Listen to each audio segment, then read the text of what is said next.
ഓണാട്ടുകരയുടെ പരദേവതയായ ചെട്ടികുളങ്ങര ഭഗവതിയുടെ തിരുസന്നിധിയിൽ കുംഭഭരണി ആഘോഷത്തിൻ്റെ ഭാഗമായി ഭഗവതിയുടെ തിരുസന്നിധിയിൽ ആദ്യമായി തിരുനട സമർപ്പണം നടക്കുന്നതും അതിനുശേഷം കാഴ്ചക്കണ്ടത്തിൽ യഥാസ്ഥാനത്ത് അണിനിരക്കുന്നതുമായ ആദ്യത്തെ കെട്ടുകാഴ്ച ഇരയിടത്തെക്ക് ഹൈന്ദവ കരയോഗത്തിൻ്റെ കെട്ടുകാഴ്ച കുതിരയാണ്. ഒന്നാമതായി ഭഗവതിയുടെ മുൻപിൽ ഈ കെട്ടുകാഴ്ച ഇറങ്ങുന്നതിൻ്റെ സങ്കല്പം കെട്ടുകാഴ്ച കുതിരയിൽ പ്രഭടയുടെ ഏറ്റവും മുകൾ വശത്തായി അലങ്കരിച്ചു വച്ചിരിക്കുന്ന ഭഗവതിയുടെ വിശ്വരൂപമായ ഭദ്രകാളിമുടി ഈ കെട്ടുകാഴ്ചയുടെ ഭാഗമായിട്ടുള്ളതിനാലാണ്. ദാരിക നിഗ്രഹത്തിന് ശേഷം ഘോരരൂപിണിയായി വരുന്ന ഭദ്രകാളിയുടെ രൗദ്ര സ്വരൂപത്തെ പൂർണ്ണമായി ആവാഹിച്ച് ചിത്രീകരിച്ചിരിക്കുന്നതാണ് ഭദ്രകാളിമുടി. ക്ഷേത്രത്തിലെ വിവിധങ്ങളായ ആചാര പദ്ധതികളിൽ തോറ്റമ്പാട്ടുൾപ്പെടെയുള്ള ചടങ്ങുകൾക്ക് ഭദ്രകാളിമുടി കുടിയിരുത്തിയാണ് ഈ ക്രിയകളെല്ലാം സമാരംഭിക്കുന്നത്. കുംഭഭരണി ദിവസം ഇരയിടത്തെക്ക് കെട്ടുകാഴ്ച ആദ്യമായി ക്ഷേത്രത്തിലെത്തുന്നതിന് ശേഷം ഭഗവതി ഈ കെട്ടുകാഴ്ചയിലിരുന്ന് കുംഭഭരണി ആഘോഷങ്ങൾ കാണുന്നു എന്നുള്ളതാണ് ഇതിലെ പ്രധാനമായ ഒരു സങ്കല്പം. ഭഗവതി കെട്ടുകാഴ്ചയുടെ ഏറ്റവും ഉയർന്ന സ്ഥാനത്തിരുന്നു കൊണ്ട് മറ്റ് കെട്ടുകാഴ്ചകൾ ക്ഷേത്ര അങ്കണത്തിലേക്ക് കടന്നു വരുന്നതും കാഴ്ചക്കണ്ടത്തിലേക്ക് വന്നിറങ്ങുന്നതുമായിട്ടുള്ള കമനീയമായ കാഴ്ച ഈ കെട്ടുകാഴ്ചയിലിരുന്ന് വീക്ഷിക്കുന്നു എന്നുള്ള ഒരു പ്രധാന സങ്കല്പം ഈ കെട്ടുകാഴ്ചയ്ക്കുള്ളതിനാൽ ക്ഷേത്രമേളത്തോടുകൂടി കുതിരച്ചുവട്ടിൽ നിന്ന് കെട്ടുകാഴ്ചയെ ക്ഷേത്രത്തിലേക്ക് ആനയിച്ചു പോകുന്ന ഒരു സമ്പ്രദായം ഈ കെട്ടുകാഴ്ചയ്ക്കുണ്ട്.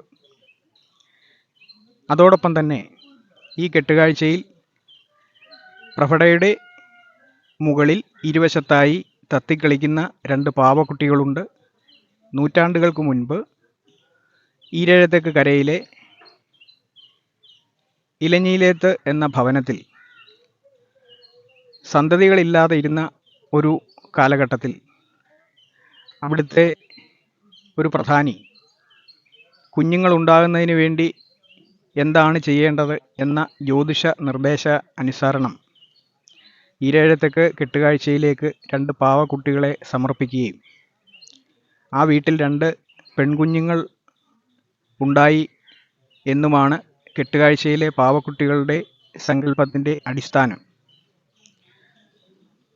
പൂർണ്ണമായ അനുഗ്രഹ കലയോടുകൂടി ഭഗവതിയുടെ ഭദ്രകാളിമുടിയുടെ ഇരുവശത്തുമായി ഭഗവതിയെ നോക്കി കളിക്കുന്ന ഈ പാവക്കുട്ടികൾക്ക് ഉടയാട സമർപ്പണം ഇവിടുത്തെ ഒരു പ്രധാനപ്പെട്ട ചടങ്ങാണ്. കുട്ടികൾക്കുണ്ടാകുന്ന അരിഷ്ടതകൾക്കും കുഞ്ഞുങ്ങളില്ലാത്ത ധാരാളം ദമ്പതികൾക്കും ഈ ഒരു വഴിപാട് വളരെയധികം പ്രയോജനകരമായി വന്നിട്ടുള്ളതിനാൽ ദൂരദേശങ്ങളിൽ നിന്ന് പോലും ധാരാളം ആളുകൾ എല്ലാ വർഷവും പാവക്കുട്ടികൾക്ക് ഉടയാട നൽകുന്നതിനായി കുതിരച്ചുവട്ടിൽ ഈ സമയത്ത് എത്തുകയും അവരുടെ സമർപ്പണം നടത്തി പോവുകയും ചെയ്യുന്നുണ്ട്.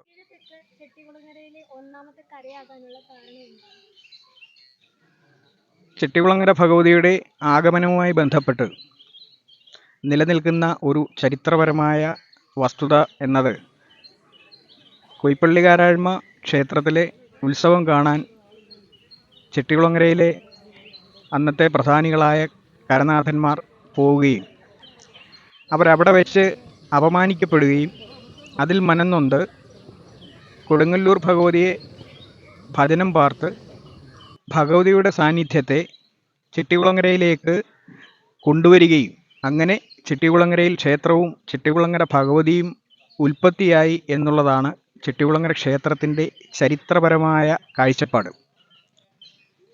അങ്ങനെ ഭഗവതിയെ ഉപാസിക്കുന്നതിനായി പോയ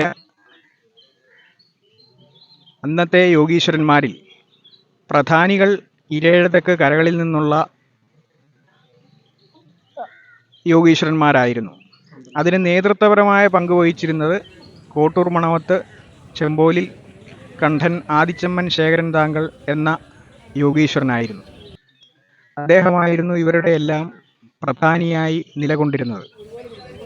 അതുകൊണ്ട് തന്നെ ക്ഷേത്രത്തിലെ വിശേഷമായ ചടങ്ങുകളിൽ ഇരയിടത്തെക്ക് കരയോഗത്തിന് നിർണായകമായ ഒരു പങ്കുണ്ട്. ക്ഷേത്രത്തിലെ കൈനീട്ടപ്പറ ഭഗവതിയെ ഉപാസിക്കാനായി പോയിരുന്ന കോട്ടൂർ മണവത്ത് ഭവനത്തിൽ അവിടെ നിന്നുമാണ് കൈനീട്ടപ്പറ സ്വീകരിക്കുന്നത്. ഒന്നാം ദിവസം ഇരയിടത്തെക്ക് കരയിലേക്ക് ഭഗവതി പറക്കി എഴുന്നള്ളുമ്പോൾ ഇരഴ കാട്ടൂർ ഭവനത്തിൽ ഇറക്കിപ്പൂജയുണ്ട്.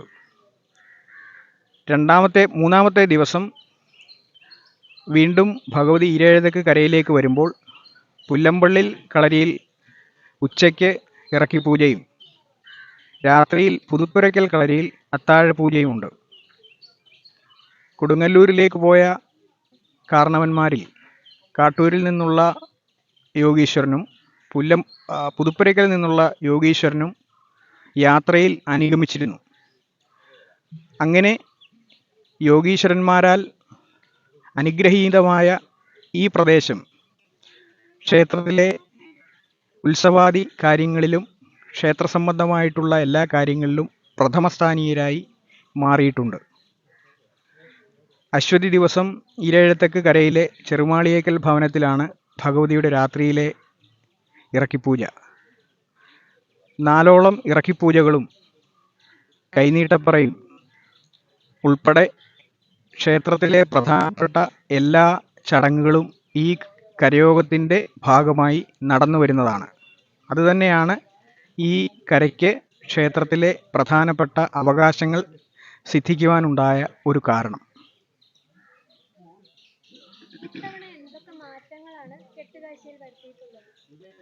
കെട്ടുകാഴ്ചയുടെ മണ്ഡപത്തറയുടെ നവീകരണം പൂർണ്ണമായി നടന്നുകൊണ്ടിരിക്കുകയാണ്. മണ്ഡപത്തറയിൽ ജ്യോതിഷ വിധിപ്രകാരം ഭദ്രകാളിയുടെ ചിത്രമാണ് പുതിയതായി സ്ഥാപിക്കാൻ പോകുന്നത്. അതിൻ്റെ ചിത്രരചന ഉൾപ്പെടെയുള്ള നടപടികൾ പൂർത്തിയായിക്കൊണ്ടിരിക്കുകയാണ്.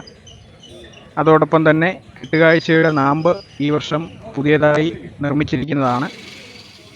കെട്ടുകാഴ്ച എല്ലാ തരത്തിലും ഏറ്റവും കമനീയമായി ഭഗവതിക്ക് സമർപ്പിക്കുക എന്നുള്ളതാണ് ഇരയിടത്തെക്ക് ഹൈന്ദവ കരയോഗത്തിൻ്റെ ഈ വർഷത്തെ പ്രവർത്തന ലക്ഷ്യം.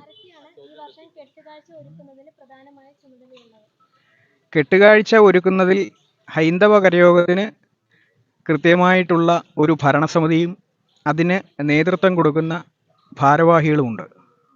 അതോടൊപ്പം തന്നെ കരയിലെ ആബാലവൃദ്ധം വരുന്ന ജനങ്ങളുടെ പൂർണ്ണമായ സമർപ്പണ മനോഭാവത്തോടു കൂടിയാണ് കെട്ടുകാഴ്ചയുടെ നിർമ്മാണം പൂർത്തീകരിക്കുന്നത്.